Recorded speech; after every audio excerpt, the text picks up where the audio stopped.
Welcome back to the channel of chemology crackers. मैं हूं Aishwarya ma'am और मैं आप सबका वेलकम करती हूं इस वंडरफुल से चैनल में जहां आप केमिस्ट्री एंड बायोलॉजी के इंपॉर्टेंस कंसेप्ट सीखते हैं with tricks and short stories, right. तो आज जो है मैं क्या सेशन लेके आई हूं आप लोगों के लिए। आज हम डाइजेशन एंड एब्जॉर्प्शन को कंटिन्यू करेंगे। We will start with our lecture 5। Last class में मैंने बहुत ही इंपॉर्टेंट एक चीज करवाया था, that is histology of alimentary canal. उसमें हमने देखा कि एलिमेंट्री कैनाल में जो वेरियस टिश्यूज है वो किस तरीके से अरेंज्ड होते हैं, है ना। आज जो है हम क्या करने वाले हैं, आज हम उसके आगे पढ़ने वाले हैं, because we have already learned serosa क्या होता है, मस्क्यूलरिस एक्सटर्ना क्या होता है, और सबम्यूकोसा क्या होता है, म्यूकोसा क्या होता है, कौन सा चीज कहां पे प्रेजेंट होता है, कौन सा चीज कहां पे एब्सेंट होता है। Today we start with stomach. हमारा जो नेक्स्ट डाइजेस्टिव ऑर्गन है after oesophagus, it's the stomach. तो जो बच्चों ने मेरा लास्ट लेक्चर नहीं देखा है वो देख ले, क्योंकि अगर वो नहीं देखेंगे तो उनको नहीं समझ आएगा।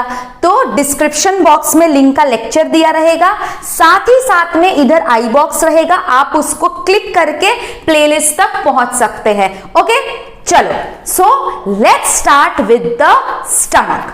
तो आपका जो स्टमक है ना, आप लोग क्या बोलते हो स्टमक को?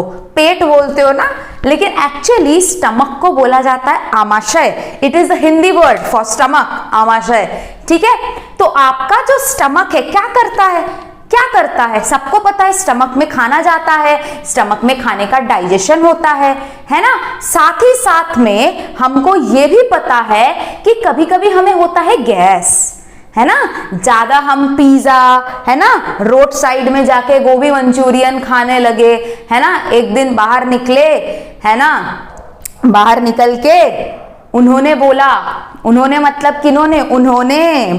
कि आज जो है मेरे को खाना है गोभी मंचूरियन, और आप जो है उनको लेके गए गोभी मंचूरियन खाने, लेकिन उन्होंने बोला गोभी मंचूरियन के बाद उनको पीना है लस्सी, तो आपने जो है उनको लस्सी भी पिलाया, है ना। पिला के जो है आपने उनको घर छोड़ दिया। उनको तो कुछ नहीं हुआ, लेकिन आपका हो गया पेट खराब, इंडाइजेशन, वॉमिटिंग, गैस।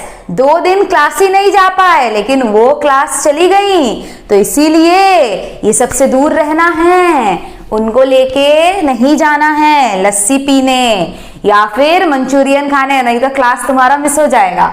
ओके, चलो, जोक्स अपार्ट, आज हम लोग स्टार्ट करेंगे स्टमक, ठीक है। आज हम लोग कौन से ऑर्गन से स्टार्ट करने वाले हैं? स्टमक, जो खराब हुआ था। स्टमक का और एक नाम होता है गैस्टर। स्टमक का और एक नाम क्या होता है? गैस्टर। अब ये जो स्टमक है, आपका जो ईसोफेगस है ये आके स्टमक में ओपन करता है, और स्टमक जो है ये जाके किस में ओपन करता है? स्टमक जाके आपका ओपन करता है स्मॉल इंटेस्टाइन के पहले पार्ट में, ठीक है। तो चलो हम लोग यहाँ पे एक डायग्रामेटिक रिप्रेजेंटेशन पहले देख लेते हैं। मान लो ये आपका ईसोफेगस है, ये आके आपके स्टमक में ओपन किया, ठीक है। ये आपका ईसोफेगस था, ये आपके स्टमक में ओपन किया। स्टमक किस में ओपन किया? डिओडेनम में। स्टमक किस में ओपन करता है? डिओडेनम में, है ना। चलो, ये हो गया आपका स्टमक। अब आपका ये जो स्टमक है ये है आपका ईसोफेगस। ये क्या है आपका? Oesophagus. This is your oesophagus.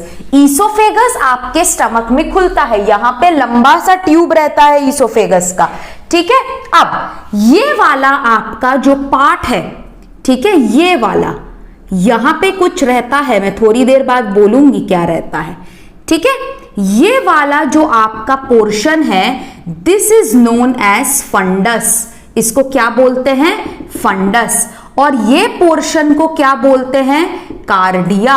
ये आपका फंडस वाला पोर्शन है, ठीक है, स्टमक के पार्ट्स हैं, ये आपका कार्डिया वाला पोर्शन है। कार्डिया मतलब क्योंकि यहां पे आपका इस नियर हार्ट प्रेजेंट होता है। ये आपका होता है बॉडी ऑफ स्टमक, ठीक है। स्टमक का जो मेन पार्ट होता है ये आपका बॉडी होता है, ठीक है। और यहां पे आपका जो ये वाला एरिया रहता है उसको हम क्या बोलते हैं, उसको हम बोलते हैं एंट्रम। ये वाले एरिया को, ये पूरा का पूरा एरिया आपका है पाइलोरस, ठीक है। यहां पे आपका स्टमक जो है डिओडेनम में खुल रहा है, यानी कि स्मॉल इंटेस्टाइन के पहले पार्ट में आपका खुल रहा है, ठीक है। तो हमने क्या देखा, ये आपका ईसोफेगस था, ईसोफेगस आके स्टमक में खुला। स्टमक के कितने पार्ट है, 4 पार्ट है, क्या क्या, फंडस, कार्डिया, बॉडी, पाइलोरस, ठीक है। अब ये वाला जो पार्ट है इसका, ये जो पूरा ऐसे राउंड होके आ रहा है, इसको हम बोलते हैं ग्रेटर कर्वेचर। क्या बोलते हैं, ग्रेटर कर्वेचर, ठीक है। क्या बोलते हैं, ग्रेटर कर्वेचर। और ये वाले एरिया को हम बोलते हैं ग्रेटर ओमेंटम। क्या बोलते हैं, ग्रेटर ओमेंटम। सिमिलरली ये वाले पोर्शन को, ये वाला जो पोर्शन है इसको हम बोलेंगे क्या, स्मॉलर ओमेंटम, ठीक है, स्मॉलर ओमेंटम। और ये ऊपर वाले इस पार्ट को हम क्या बोलेंगे, smaller curvature. Greater curvature, smaller curvature, greater omentum, smaller omentum. अब यही कहीं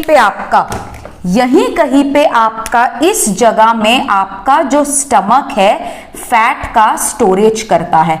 जो मैंने रेड पेन से आपको दिखाया है, यहां पे कहीं आपका जो स्टमक है फैट का स्टोरेज करता है। नेक्स्ट जो हमारा सबसे इंपॉर्टेंट है, आपका ईसोफेगस जब स्टमक में खुलता है, ठीक है।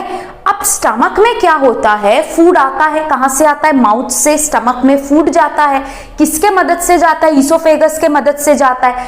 तो माउथ से स्टमक में जब आपका खाना चला गया तो अभी स्टमक उसका डाइजेशन करेगा, लेकिन स्टमक जब उसका डाइजेशन करेगा, स्टमक किस तरीके का एंजाइम रिलीज करता है, स्टमक रिलीज करता है आपका एसिडिक एंजाइम।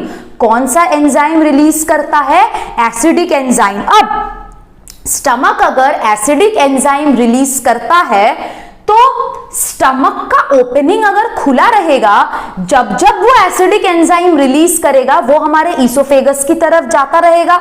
तो हम ये बिल्कुल नहीं चाहते कि स्टमक का जो एसिडिक एंजाइम्स है वो अपर बॉडी में आ जाए, अपर एब्डोमेन में आ जाए, है कि नहीं। क्या हम ऐसा चाहते हैं, बिल्कुल नहीं, बिल्कुल हम ऐसा नहीं चाहते हैं। तो ढक्कन होता है, ईसोफेगस और स्टमक के बीच ढक्कन होता है। जैसे बॉटल होता है ना, बॉटल में ढक्कन होता है, जब हमको ढक्कन खोलना होता है हम उसमें कुछ डाल देते हैं, है ना, ढक्कन खोल के हम कुछ निकाल लेते हैं। लेकिन जब बॉटल का यूज नहीं होता है हम ढक्कन को बंद करके रखते हैं।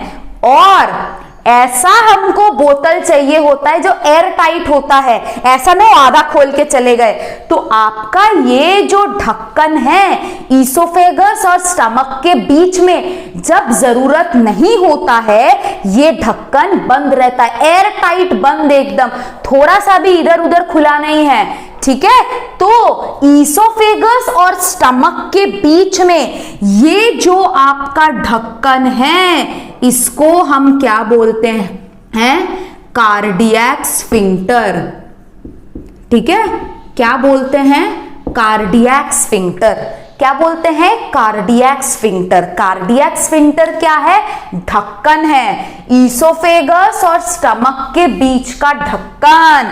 जब जरूरत होता है खाना ईसोफेगस से स्टमक में जाने का, ढक्कन खुल जाता है, और जब खाना स्टमक में चला गया ढक्कन बंद हो जाता है।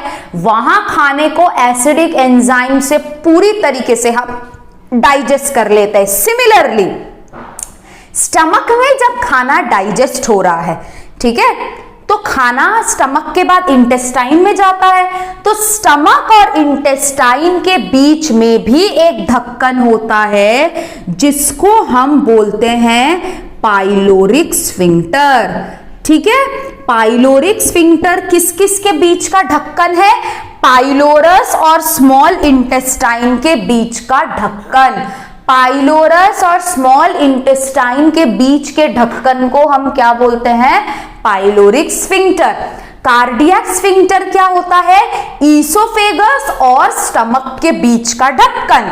ईसोफेगस जब स्टमक में खुल रहा है, ठीक है ना, उनके बीच में क्या है? Cardiac sphincter. ये दोनों नीट के क्वेश्चन हैं। कार्डियक स्फिंक्टर कहां पे रहता है? ईसोफेगस और स्टमक के बीच में।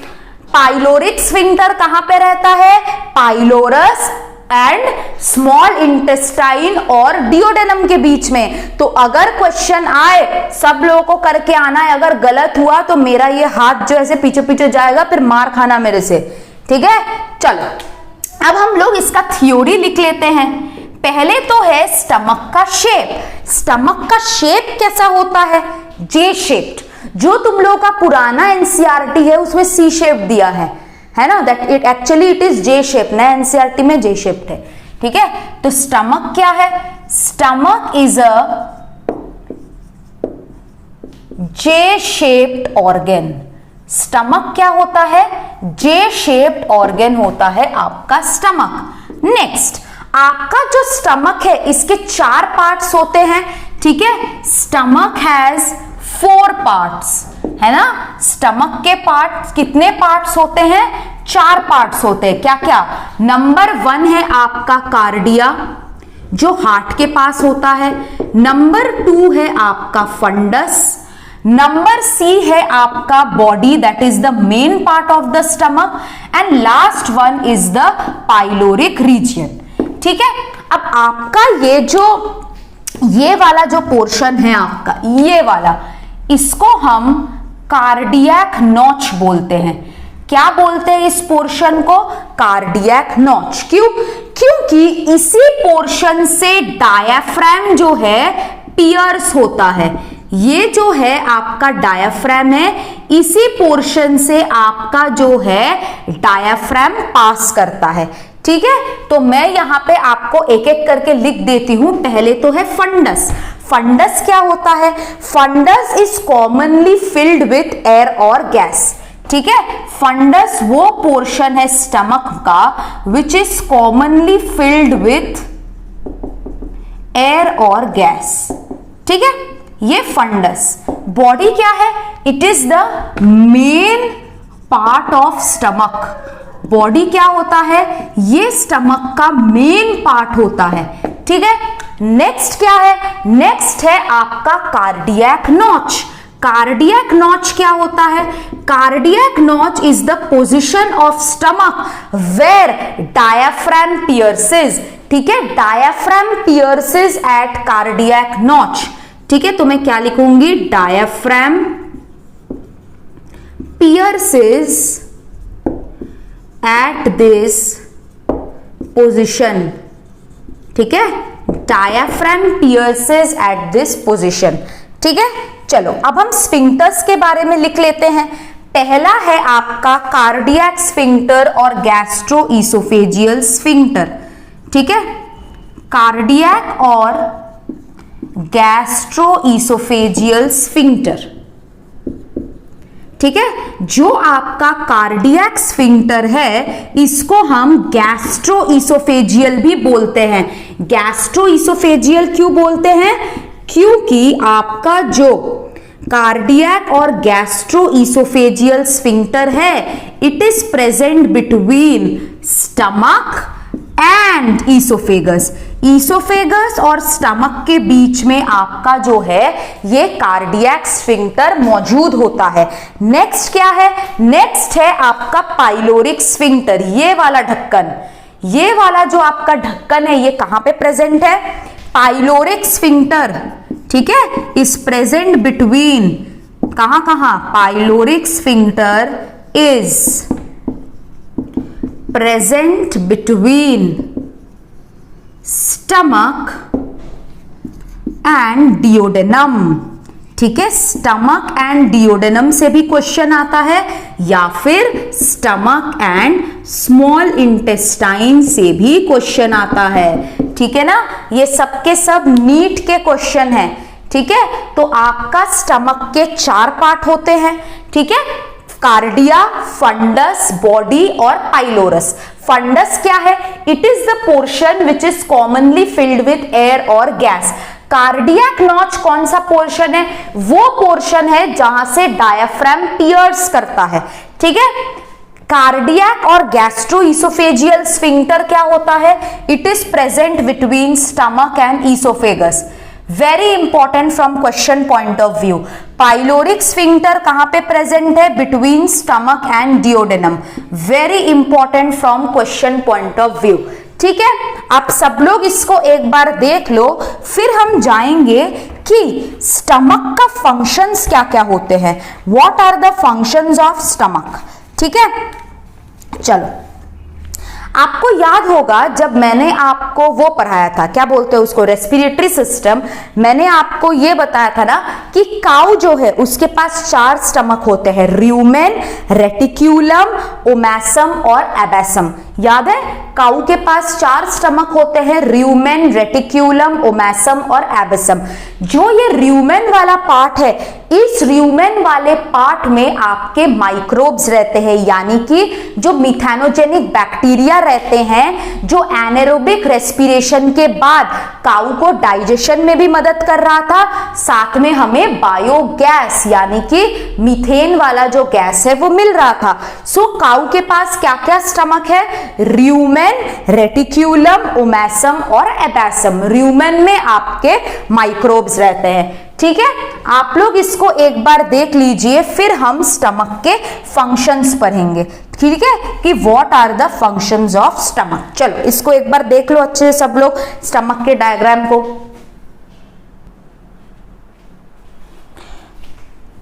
चलो, सब लोगों ने देख लिया कि स्टमक क्या होता है।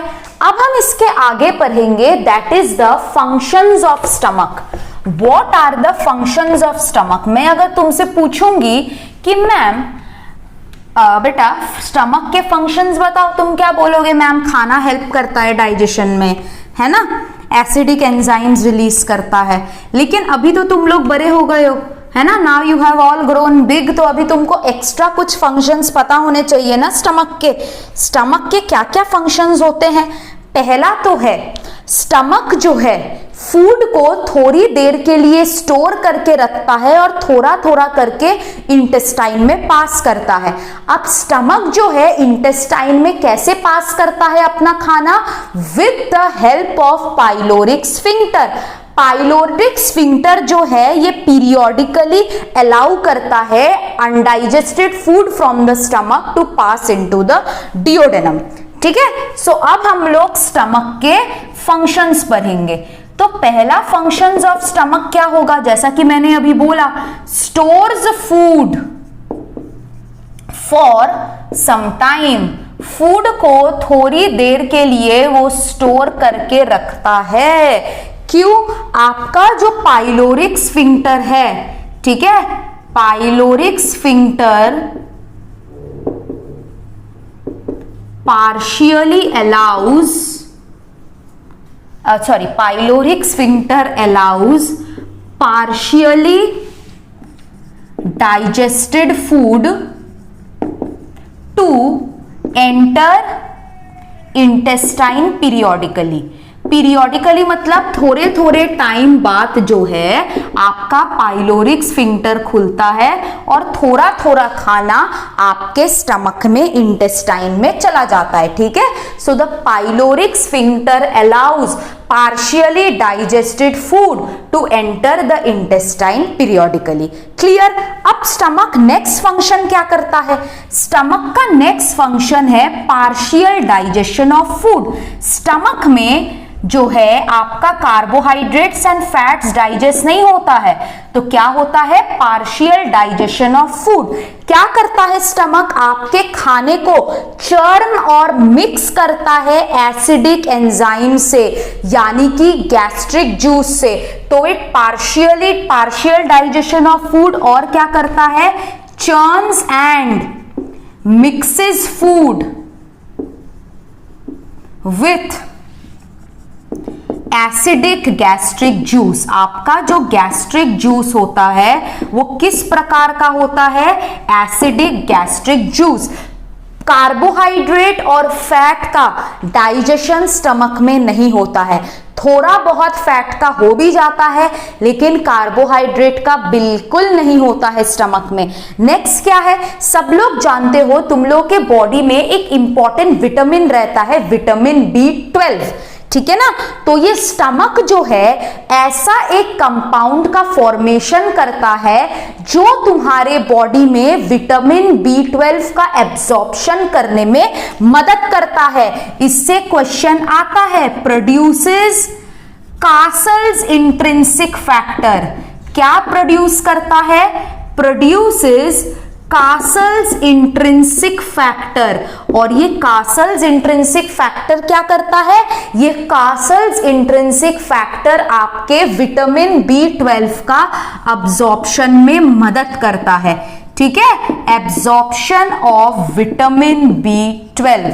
तो क्या करता है, it produces castles intrinsic factor which helps in the absorption of vitamin B12।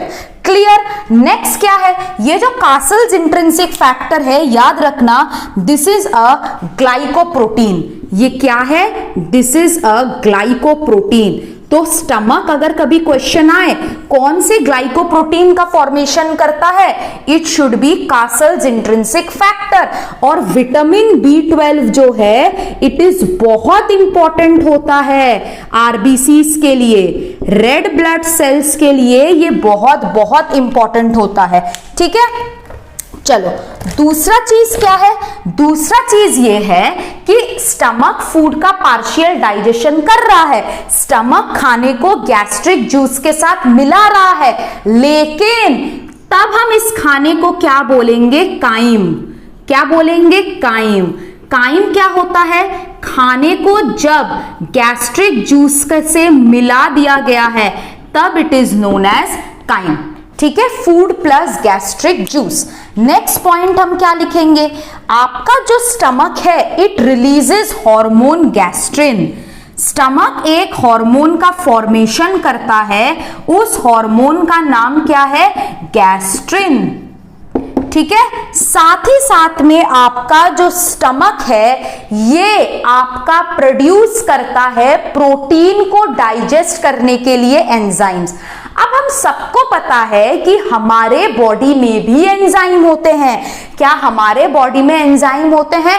हाँ मैम, प्रोटीन डाइजेस्ट करने के लिए तो एंजाइम होते हैं, लेकिन क्या हमारे बॉडी में प्रोटीन्स मौजूद है?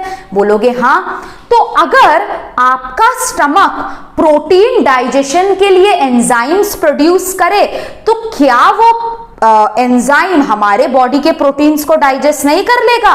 बिल्कुल करेगा। तो आपका जो स्टमक है ये जो प्रोटीन डाइजेस्टिंग एंजाइम्स प्रोड्यूस करता है it is in inactive form. तो हम क्या लिखेंगे, produces inactive protein digesting enzymes. तो स्टमक जो प्रोटीन डाइजेस्टिंग एंजाइम्स आपका प्रोड्यूस करता है ये कैसा होता है? इट इज इनएक्टिव, और इसको हम क्या बोलते हैं? जाइमोजेंस और प्रो एंजाइम्स। क्या बोलते हैं? जाइमोजेंस और प्रो एंजाइम्स। कौन कौन से होते हैं? पेप्सिनोजेन और प्रोरेनिन। पेप्सिनोजेन और prorennin are known as proenzymes, यानी कि they are protein digesting enzymes secreted in inactive form. Inactive form में प्रोटीन डाइजेस्टिंग एंजाइम जब सिक्रीट होता है हम उसको क्या बोलते हैं, पेप्सिनोजेन और प्रोरेनिन। साथ ही साथ में आपका स्टमक जो है गैस्ट्रिक एमाइलेज और गैस्ट्रिक लाइपेज स्मॉल अमाउंट में सिक्रीट करता है। गैस्ट्रिक लाइपेज और गैस्ट्रिक एमाइलेज जो है ये आपका स्मॉल अमाउंट में स्टमक जो है प्रोड्यूस करता है। ठीक है, तो आपका जो स्टमक है ये इसका फंक्शन क्या क्या होता है। स्टमक जो है थोड़ी देर के लिए आपके खाने को स्टोर करके रखता है before entering the small intestine. आपका जो पाइलोरिक स्फिंक्टर है ये पीरियोडिकली थोड़ी देर बाद बाद खुलता है और खाना स्टमक से आपके डियोडेनम में चला जाता है। नेक्स्ट क्या फंक्शन होता है, पार्शियल डाइजेशन ऑफ फूड। खाना जो है स्टमक में पार्शियली डाइजेस्ट होता है। खाने को हम किसके साथ मिक्स करते हैं, गैस्ट्रिक जूस के साथ। खाने को हम जब गैस्ट्रिक जूस के साथ मिक्स करते हैं क्या बोलते हैं हम उसको, काइम। बोलस क्या होता है, बोलस होता है जब खाने को सलाइवा के साथ मिक्स करके ईसोफेगस में जाता है। तो ईसोफेगस और माउथ में बोलस, स्टमक में इसका काम क्या हो जाता है, काइम। स्टमक का और फंक्शन क्या है, विटामिन B12 जो एक विटामिन है उसको एब्जॉर्ब करने के लिए एक पर्टिकुलर कंपाउंड चाहिए। उस पर्टिकुलर कंपाउंड का नाम क्या है, castles intrinsic factor. Castles intrinsic factor को स्टमक जो है प्रोड्यूस करता है which helps in the absorption of vitamin B12। Next क्या है, स्टमक एक हार्मोन निकालता है गैस्ट्रिन, इसके फंक्शंस के बारे में हम पढ़ेंगे। और स्टमक में मेनली डाइजेशन किसका होता है, प्रोटीन्स का। और प्रोटीन के डाइजेशन के लिए ये कैसे एंजाइम प्रोड्यूस करते हैं, इनएक्टिव एंजाइम। और इस इनएक्टिव एंजाइम का नाम क्या है, जाइमोजेन और proenzymes, that is pepsinogen and rennin. Clear है सबको यहां तक, आई होप आपको यहां तक क्लियर है। तो और एक चीज मैं यहां पे बोलना चाहूंगी कि आपका एम्प्टी स्टमक है, कोई भी डाइजेशन नहीं हो रहा है, स्टमक में कुछ भी नहीं हो रहा है, तो आपका स्टमक किस तरीके का दिखेगा, यहां पे तो फुला हुआ है, ठीक है ना। और आपका जब एम्प्टी स्टमक रहता है तो आपका जो स्टमक है कुछ इस तरीके का दिखता है, ठीक है ना, कुछ इस तरीके का दिखता है, एकदम पतला सा, ठीक है, इस तरीके का दिखता है आपका स्टमक। ये कौन सा स्टमक है, दिस इज एम्प्टी स्टमक, ठीक है, दिस इज क्या है, एम्प्टी स्टमक। और ये वाले पोर्शन क्या है आपका, गैस्ट्रिक रगे, जो आपका झुर्रियों जैसा लग रहा है ना, ये वाले पोर्शन ये है आपका गैस्ट्रिक रगे। बोला था ना मैंने, स्टमक के पास टेम्पोररी फोल्ड होता है। कब स्टमक टेम्पोररी फोल्ड बनाता है, जब खाली पेट होता है, जब एम्प्टी स्टमक होता है। तो एम्प्टी स्टमक में आपका जो स्टमक है कुछ टेम्पोररी फोल्ड्स बनाता है जिसको हम क्या बोलते हैं, गैस्ट्रिक रगे। और ये जो आपका गैस्ट्रिक रगे है, मैंने क्या बोला था, ये क्या करता है, it increases the surface area. आप सब लोग इसको एक बार जरूर से देखें, ठीक है। इसके बाद मैं आपको पढ़ाऊंगी गैस्ट्रिक ग्लैंड्स, इसके बाद हम लोग गैस्ट्रिक ग्लैंड्स के बारे में पढ़ेंगे। आप सब लोग इसको एक बार देख लीजिए, उसके बाद हम लोग गैस्ट्रिक ग्लैंड्स के बारे में पढ़ेंगे कि आपका जो स्टमक है इसमें कौन से गैस्ट्रिक ग्लैंड्स प्रेजेंट है, ठीक है।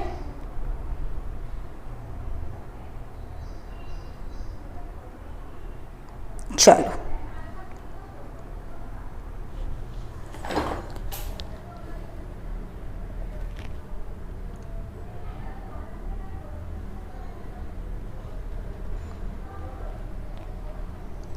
चलो, आई होप अब सबको आपको क्लियर हो गया है कि क्या क्या हो रहा है, क्या क्या नहीं हो रहा है, ठीक है। चलो, अब हम लोग पढ़ेंगे गैस्ट्रिक ग्लैंड्स। स्टमक और गैस्टर सब देख लिए हैं, अब हम लोग स्टडी करने वाले हैं गैस्ट्रिक ग्लैंड्स।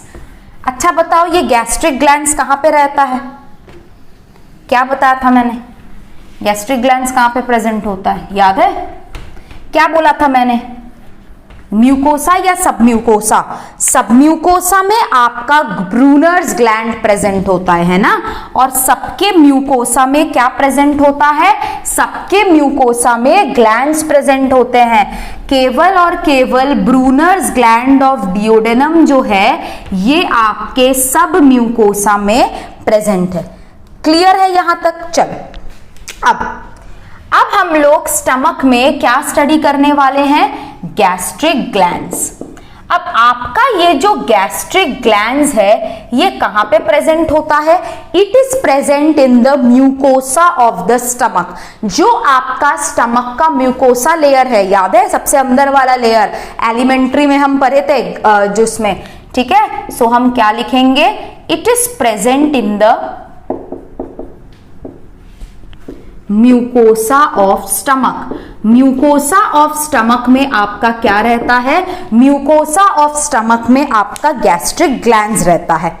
अब एक बार मैंने आपको एक्सोक्राइन और एंडोक्राइन ग्लैंड्स के बारे में बताया था। एक्सोक्राइन ग्लैंड क्या था, एक्सोक्राइन ग्लैंड मतलब था कि ये जो सिक्रीशंस प्रोड्यूस करते हैं ये दूसरे ऑर्गन तक कैसे जाता है, ये दूसरे ऑर्गन में डक्ट के माध्यम से जाता है। मतलब एक्सोक्राइन ग्लैंड में जो भी आपके सिक्रीशंस होते हैं ये आपके डक्ट के मदद से एक ऑर्गन से दूसरे ऑर्गन में जाता है। एंडोक्राइन वाला मैंने क्या बोला था, जो आपका एंडोक्राइन ग्लैंड है ये एंडोक्राइन ग्लैंड क्या करता है, एंडोक्राइन ग्लैंड आपका जो भी सिक्रीशंस प्रोड्यूस करता है ये आपका ब्लड में सिक्रीट कर देता है, फिर ब्लड से वो रिस्पेक्टिव ऑर्गन में जाता है। तो हमें अब यहां से ये याद रखना पड़ेगा कि exocrine glands have duct, endocrine glands do not have duct. Exocrine gland अपना सिक्रीशन एक ऑर्गन से दूसरे ऑर्गन में कैसे पास करता है, with the help of duct. क्या एंडोक्राइन ग्लैंड के पास डक्ट है? नहीं, एंडोक्राइन ग्लैंड अपना सिक्रीशन ब्लड के डाल देते हैं, ब्लड से वो एक ऑर्गन से दूसरे ऑर्गन में जाता है। क्लियर है? अब हम लोग गैस्ट्रिक ग्लैंड्स जो है, ठीक है, उसके बारे में स्टडी करेंगे। पहले हम लोग स्टडी करेंगे about the exocrine glands that is present in the stomach. What are the exocrine glands that is present in the stomach? पहला है चीफ सेल्स और पेप्टिक सेल्स और जाइमोजन सेल्स। पहले वाले का नाम क्या है, पहले वाला जो हम पढ़ने वाले हैं, the first exocrine gland, chief cells और पेप्टिक सेल्स और जाइमोजन सेल्स। चीफ सेल्स और पेप्टिक सेल्स और जाइमोजन सेल्स, ये है हमारा पहला नाम, चीफ सेल्स और पेप्टिक सेल्स और जाइमोजन सेल्स। थोड़ी देर पहले मैंने क्या बताया था, क्या बताया था मैंने कि ये जो आपका जाइमोजन सेल्स है, ये जाइमोजन सेल आपका क्या है, it is inactive protein digesting enzyme है ना। तो जाइमोजन और प्रो एंजाइम्स क्या होता है, इनएक्टिव प्रोटीन डाइजेस्टिंग एंजाइम। तो इस सेल का नाम है चीफ सेल और पेप्टिक सेल और जाइमोजन सेल। तो इसका काम क्या होगा, इसका काम होगा सिक्रीट्स प्रो एंजाइम्स और जाइमोजन। प्रो एंजाइम और जाइमोजन आपका सिक्रीट करता है, क्या नाम है इसका, पेप्सिनोजेन या फिर प्रोरेनिन। ठीक है, पेप्सिनोजेन और प्रोरेनिन का फंक्शन क्या है, दे आर प्रो एंजाइम्स। और क्या करता है, it produces a small amount of gastric amylase और गैस्ट्रिक लाइपेज। ठीक है, ये क्या करता है, produces a small amount of gastric lipase और एमाइलेज। ठीक है, गैस्ट्रिक लाइपेज और गैस्ट्रिक एमाइलेज का प्रोडक्शन करता है। नेक्स्ट क्या है आपका, ये जो प्रोरेनिन है, ये केवल और केवल आपके यंग मैमल्स में सिक्रीट होता है, एडल्ट मैमल्स में नहीं होता है। हम इसके बारे में आपसे बात करेंगे जब मैं डाइजेशन पढ़ाऊंगी आपको कि खाना डाइजेस्ट कैसे होता है। प्रोरेनिन जो है इसका काम क्या होता है? Only present in young mammals, केवल और केवल आपके यंग मैमल्स में प्रेजेंट होता है, और एब्सेंट कहां पे होता है? एब्सेंट इन एडल्ट मैमल्स, है ना। एडल्ट मैमल्स में आपका प्रोरेनिन एब्सेंट होता है। बस हमें अभी यहां तक जानना है, ठीक है।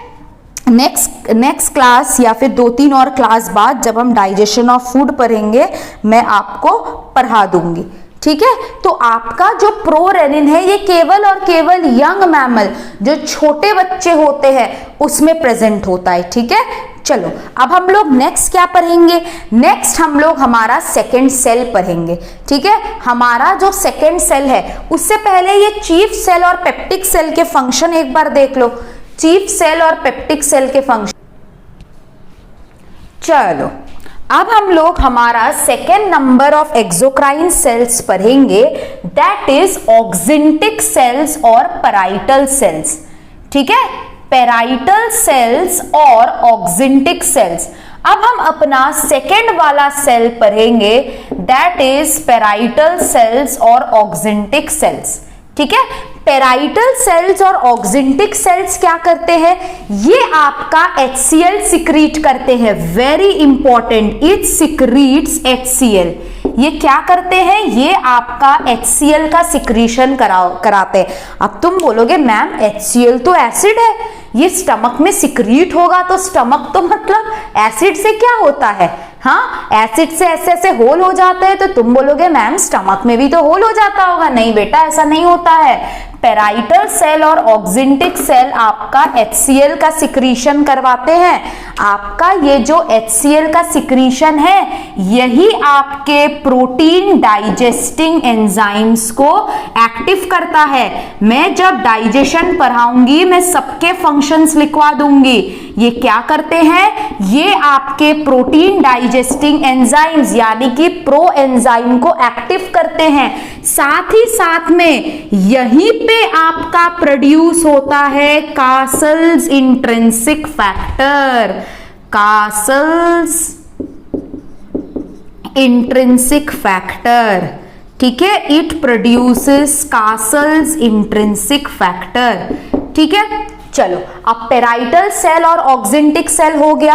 अब नेक्स्ट क्या हम करेंगे? नेक्स्ट वाले सेल्स का नाम है म्यूकोसल सेल्स। अब आपका ये जो म्यूकोसल सेल्स है, ये क्या सिक्रीट करता है?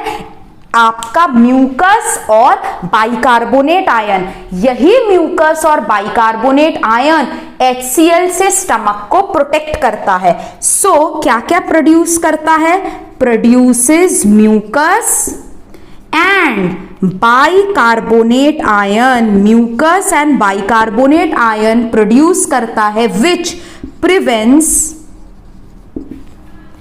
stomach wall from getting digested, prevents stomach wall from getting digested, ठीक है। स्टमक वॉल को डाइजेशन ना हो जाए HCl से, इसीलिए आपका जो म्यूकोसल सेल्स है, इसको गॉबलेट सेल्स भी बोलते हैं। ये क्या प्रोड्यूस करता है?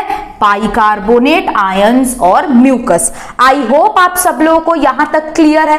अब मैं आपको एक नॉर्मल सा डायग्राम बना के मैं दिखाने वाली हूं कि किस तरीके से आपके ये सारे सेल्स जो है वो दिखते हैं, ठीक है। आपके म्यूकोसा में ये ग्लैंड प्रेजेंट होता है, हाँ या ना बोलो।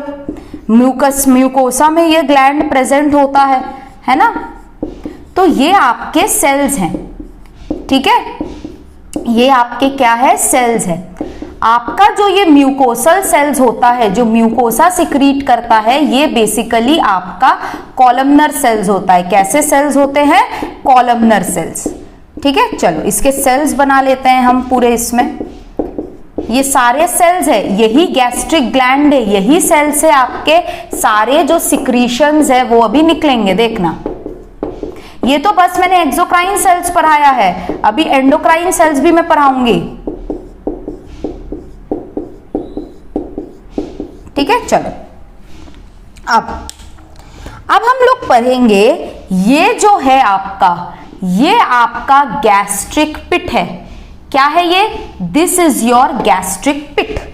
ठीक है, अब ये जो आपका गैस्ट्रिक पिट हो गया, यहां पे इस टाइप में ये आपका ल्यूमेन है। ठीक है, ये खाली सा जगह अंदर जो है ये ल्यूमेन है।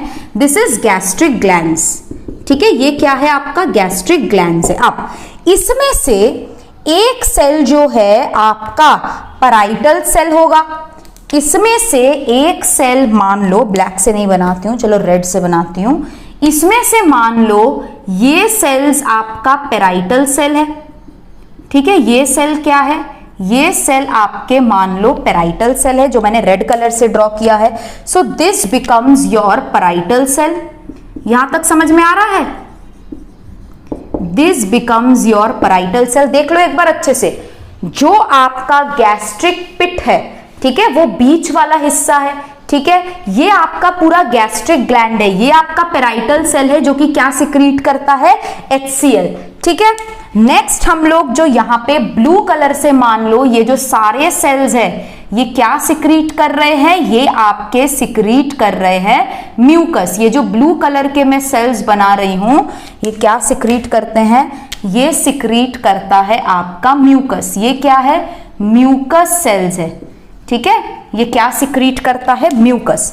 अब ग्रीन कलर से नीचे के साइड में मान लो मैं यहां पे कहीं पे आपके बना दे रही हूं जाइमोजन सेल्स, यानी कि चीफ सेल्स। ये ग्रीन कलर वाला आपका क्या हो गया? Chief cells. ठीक है, this is your chief cells. तो इसी तरीके के आपका गैस्ट्रिक ग्लैंड जो है इस तरीके से आपका अरेंज हो रहा है। कहां पे अरेंज हो रहा है? आपके म्यूकोसा ऑफ स्टमक में। स्टमक का जो म्यूकोसा वाला एरिया है उधर आपका है। अब इसका खासियत क्या है? गैस्ट्रिक ग्लैंड्स के पास जो है छोटे डक्ट्स होते हैं, स्मॉल डक्ट्स होते हैं, और आपका लॉन्ग एल्वियोली होता है। आपका जो गैस्ट्रिक ग्लैंड्स है इसके पास स्मॉल डक्ट्स होते हैं। जैसा कि मैंने बोला ये एक्सोक्राइन ग्लैंड है, मतलब इसमें डक्ट्स प्रेजेंट होंगे। सिक्रीशन आपके डक्ट के थ्रू ही जाएगा। आई होप आप सबको एक्सोक्राइन सेल्स क्लियर है। Exocrine cells of gastric glands में क्या रहता है? चीफ सेल्स और पेप्टिक सेल्स जो आपका जाइमोजन बनाता है, पैराइटल सेल और ऑक्सिंटिक सेल जो आपका HCl सिक्रीट करता है, म्यूकोसल सेल जो आपका म्यूकस और बाइकार्बोनेट आयन बनाता है। इन सबके जो फंक्शंस है हम digestion of food in stomach में पढ़ेंगे। अब हम लोग स्टार्ट करने वाले हैं विद एंडोक्राइन सेल्स। अब हमने एक्सोक्राइन सेल्स ऑफ स्टमक को अच्छे से देख लिया, अब हम पढ़ेंगे इसके एंडोक्राइन सेल्स। अब आपका जो एंडोक्राइन सेल्स है इसका खासियत क्या है? एंडोक्राइन सेल्स का खासियत होता है कि आपका ये जो एंडोक्राइन सेल्स है इसमें डक्ट्स जो है वो एब्सेंट होते हैं।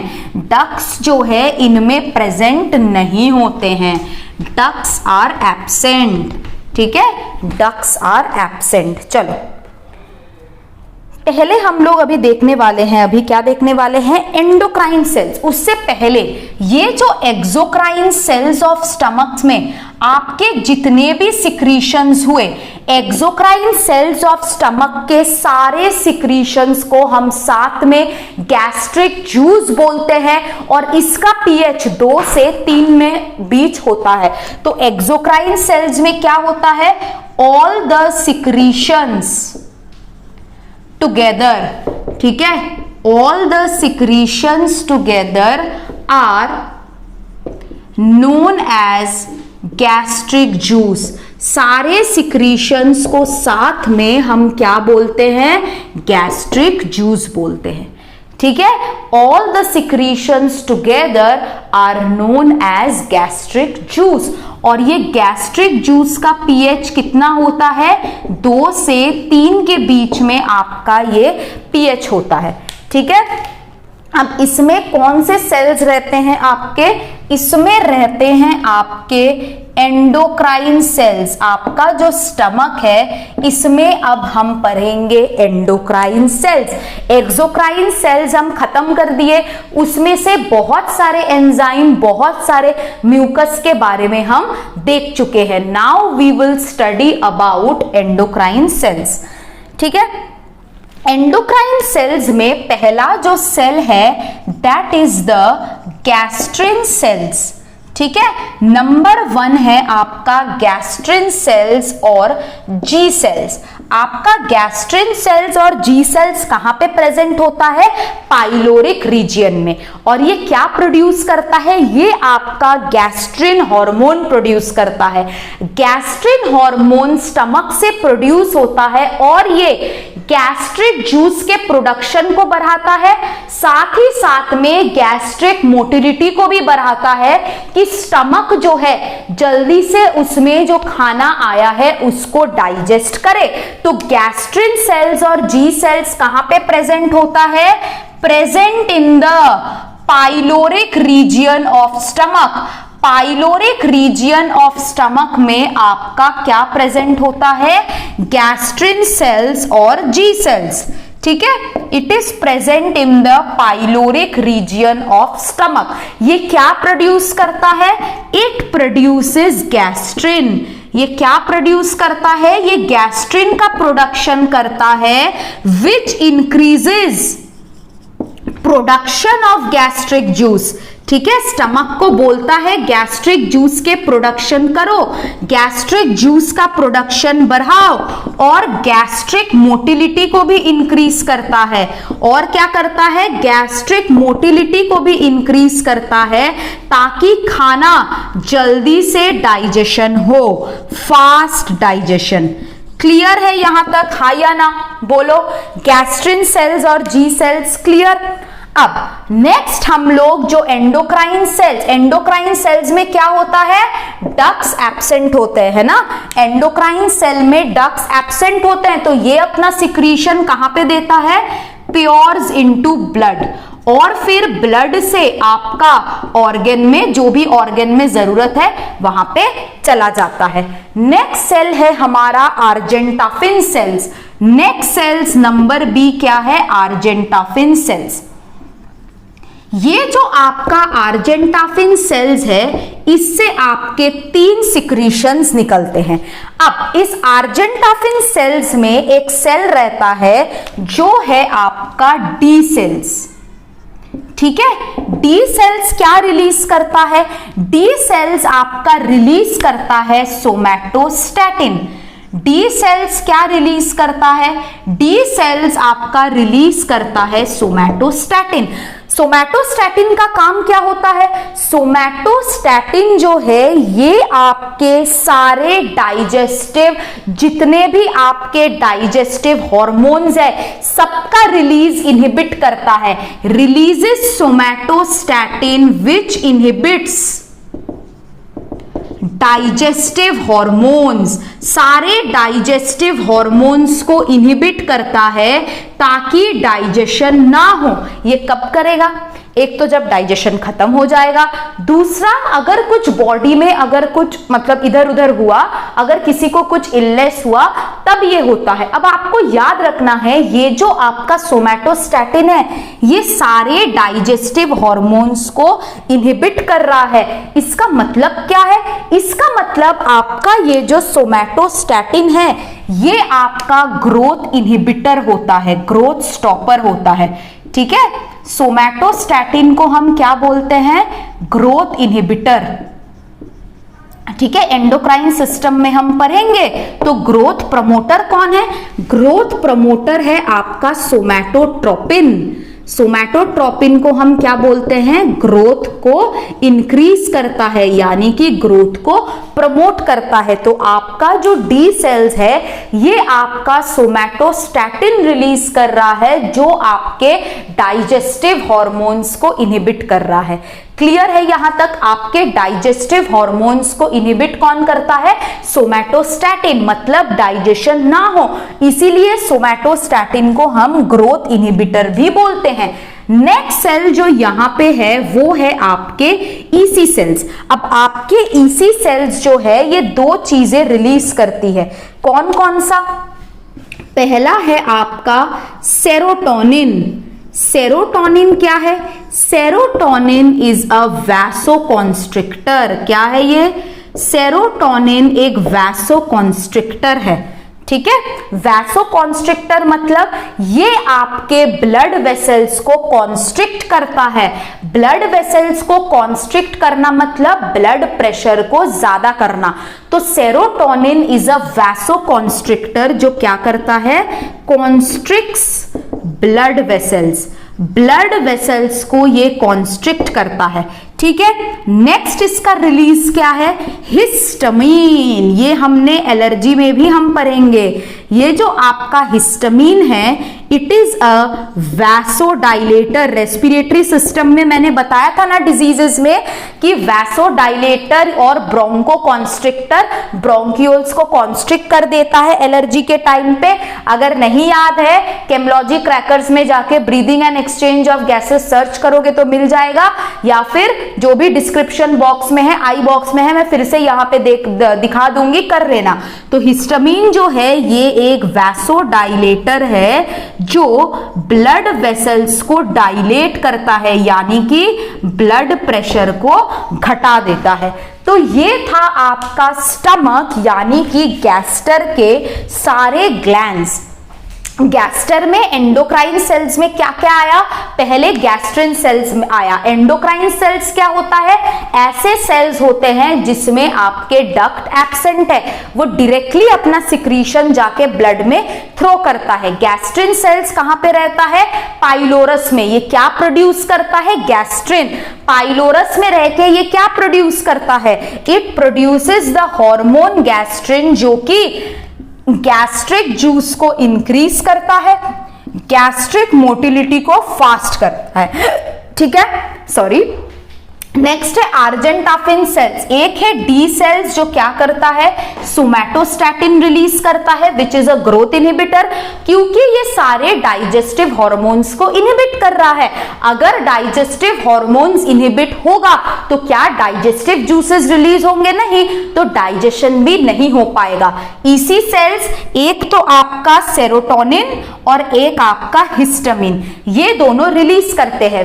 वैसोकॉन्स्ट्रिक्टर क्या है, ब्लड वेसल्स कॉन्स्ट्रिक्ट करते हैं, इसीलिए बीपी आपका ज्यादा होता है। हिस्टामिन क्या है, वैसोडाइलेटर है, ये ब्लड वेसल को डायलेट करता है जिससे आपका ब्लड प्रेशर जो है वो कम हो जाता है। क्लियर है यहां तक सबको, यस और नो? आई होप आप सबको यहां तक क्लियर है कि गैस्ट्रिक जूस का पीएच 2 से 3 होता है, यानी कि gastric juice has a acidic pH. इससे भी क्वेश्चन आता है, गैस्ट्रिक जूस क्या होता है, जितने भी आपके स्टमक के एक्सोक्राइन सेल्स है, म्यूकस सेल्स और ऑक्सिंटिक सेल्स, जाइमोजेन सेल्स, जो भी ये लोग रिलीज कर रहे हैं, ये सब आपके स्टमक में डाइजेशन ऑफ फूड के टाइम रिलीज होता है। आई होप आपको यहां तक समझ में आया है सबको। नेक्स्ट क्लास में we will start with small intestine. I hope आपको ये क्लास अच्छा लगा। अगर आपको ये क्लास अच्छा लगा है तो प्लीज सब्सक्राइब कर दीजिए, बेल बटन को दबा दीजिए, ताकि मैं जब भी आपके लिए नया वीडियो लाऊं आप वो नोटिफाइड हो जाए and you can watch my videos. Thank you everyone, happy studying, bye bye. Next class में फिर एक अमेजिंग सेशन के लिए मिलते हैं। Thank you, bye.